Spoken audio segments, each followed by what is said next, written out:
公元前180年，长安宫廷之中，气氛凝重的仿佛空气都要凝结。大汉开国皇后吕雉，也就是历史上赫赫有名的吕后，正躺在病榻之上，气息奄奄。她这一生权倾天下，手段狠辣，压得群臣与刘氏宗亲抬不起头来。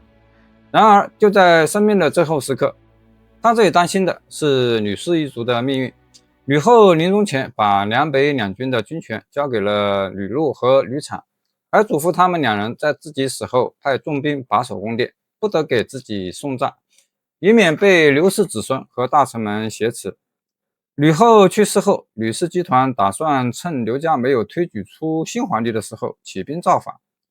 可是朝中不少重量级的大臣都拥护刘氏家族，尤其是灌婴和周勃、陈平等人，都是开国元老，吕家人不敢轻举妄动。朱虚侯刘璋的妻子是吕禄的女儿，有一天，妻子把吕家人谋划造反的事情告诉了刘璋。刘璋一听就知道事情非常严重，他连忙把这件事告诉哥哥刘襄。齐王刘襄得知吕家人准备叛乱后，先一步起兵镇压他们。他一方面联络其他刘姓诸侯王，让大家联合起来，一方面去朝中请求陈平、周勃等大臣的帮助。陈平和周勃一听刘襄有意推翻吕氏集团，纷纷表示支持。当时南北两军的军权都握在吕禄、吕产手中，周勃想调兵，却不知去哪里找军队。吕禄有一个好朋友名叫郦季，两人感情十分深厚。周勃想从吕禄手中得到军权，硬抢是抢不过来的，干脆使点小计谋。周勃趁郦季不在家的时候，把他的父亲带到自己府上。等郦季回家找不到父亲时，周勃派人告诉他，只要他能劝吕禄把军权交出来，他的父亲自然就会平安的回家。郦季没办法，只好去找吕禄。他对吕禄说，眼下吕后刚去世没多久，朝中人心惶惶，齐王刘襄虎视眈眈，赵王您此时又率领军队驻守在都城，难免会让人以为您想造反，引起不必要的误会，还是把军权交给周勃比较好。刘襄一看您撤兵了，他的军队也会撤退，大臣们自然也不会对您表示怀疑，这不是挺好的吗？吕禄听了，觉得郦基说的有理，就把北军的军营交给周勃。周勃拿着军营一路跑到北军军营，士兵们看到周勃接管了军队，纷纷表示愿意帮助刘氏家族。就这样，周勃带领着北军和齐王刘襄一起对抗吕氏集团。在谋划叛变之前，吕禄和吕产就约定一个日期，打算攻占宫殿。当吕禄把军印交给周勃的时候，吕产并不知情。那时他正命令灌婴出兵去镇压齐王的军队。灌婴根本不愿意和吕氏苟同，他暗地里和齐王取得联系，约定双方先按兵不动，等吕氏集团按捺不住有所行动后，迅速把他们消灭。吕产见灌婴迟迟不肯行动，干脆亲自率军攻入皇宫。他还以为吕禄会在宫中和自己里应外合，其实吕禄早就回到自己的封地去了。等吕产带着军队进入皇宫后，朱虚侯刘璋的军队从四面围住了吕产。吕产还笑着说刘璋不自量力，直到等了很久也没见吕禄出现，吕产才明白大势已去。刘璋在交战中杀死了吕产，接管了南军，然后刘襄、周勃和灌婴联合起来打败了吕氏集团。历史上把这件事情称为荡涤助吕。吕后执政时逼死了很多刘氏家族的子孙，汉高祖活下来的儿子只有2个，淮南王刘长和代王刘恒。铲除吕氏集团后，大臣们开始讨论立谁为皇帝。经历了外戚吕氏集团的腥风血雨之后，大臣们无意再扶持一个外戚强大的皇帝。按理说，齐王刘襄在镇压叛乱中功劳很大，可是他是孙辈，要是汉高祖没有儿子的话，倒还可以考虑他。最让大臣们不放心的是，刘襄舅舅的势力很强大，因此陈平和周勃不可能立刘襄为帝。淮南王刘长虽然不错，奈何他母亲一族的势力不比刘襄的舅舅弱。现在只剩下代王刘恒。刘恒的母亲薄姬行事作风一向严谨，而且家中也没有能够炫耀的势力。大臣们一致决定立刘恒为帝，史称汉文帝。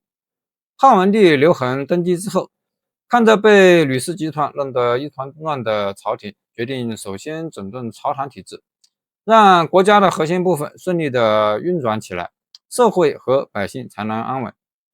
在所有的权力中，军权无疑是最大的，重兵在握，天下所有人都要听从自己。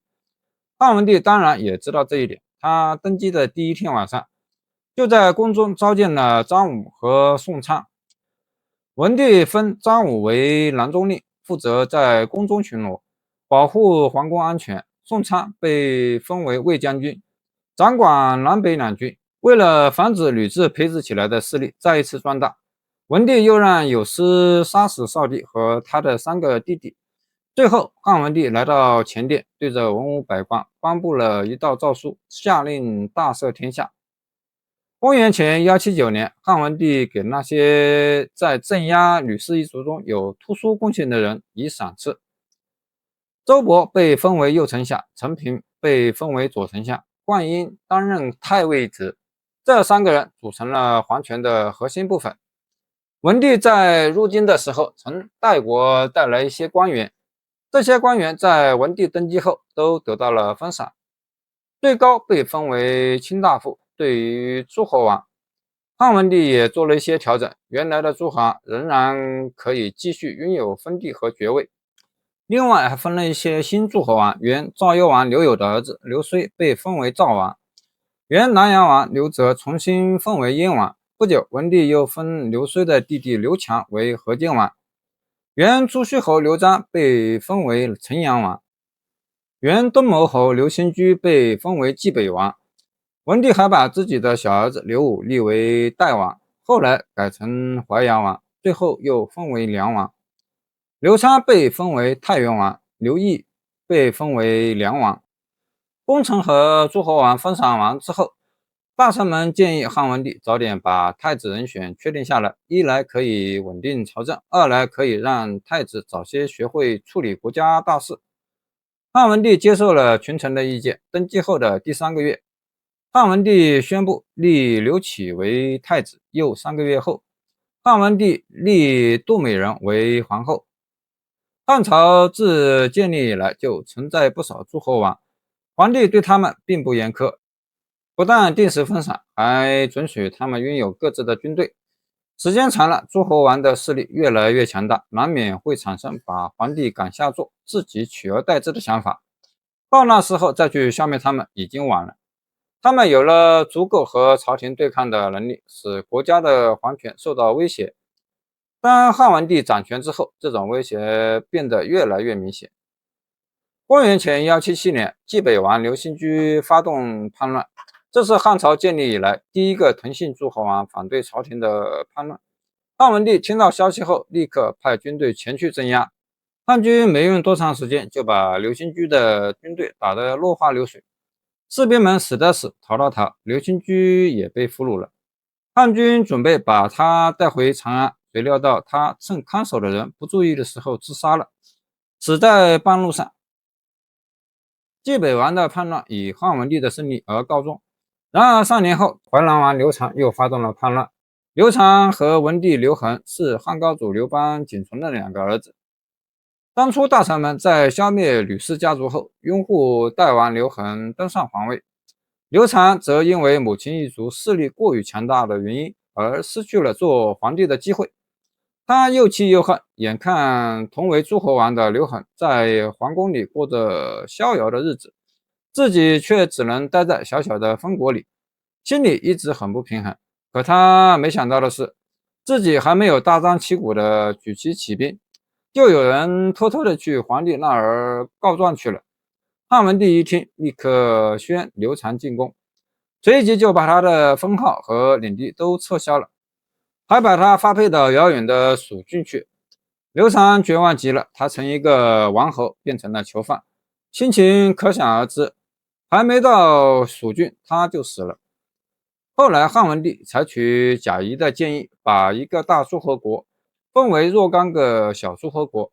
父亲死后，几个儿子同时接受册封，把诸侯国分为几部分，这样一来削弱了诸侯国的势力，皇帝的权力就集中了，分散诸侯王的势力，虽然是一个不错的办法，但皇帝和封王之间的矛盾没有真正解决，给后代留下了隐患。